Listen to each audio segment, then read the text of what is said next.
Silv Mac, and today I felt like just making some shrimp. And I wanted to boil it and then chill it because it is 104 degrees outside here in Arizona.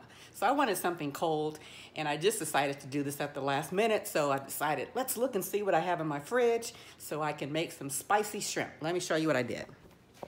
So I've got some big, I think they're 16 count shrimp because I like the big shrimp.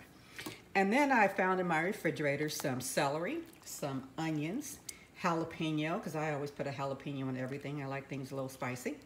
I salted the water with just regular salt, but then I also added about 3 heaping tablespoons of garlic.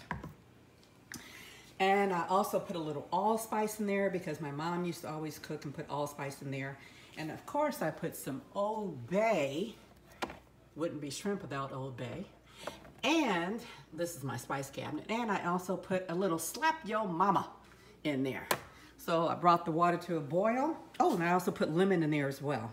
I just found stuff in my refrigerator and started throwing stuff in there. So I'm gonna go on and cook this, and then I will chill it, and then I will have some nice cold shrimp to sit around the pool and eat while I have some wine later tonight. All right, make sure that you follow me on YouTube with Cooking with Silv Mac and like my videos. Thanks so much, and I look forward to seeing you soon.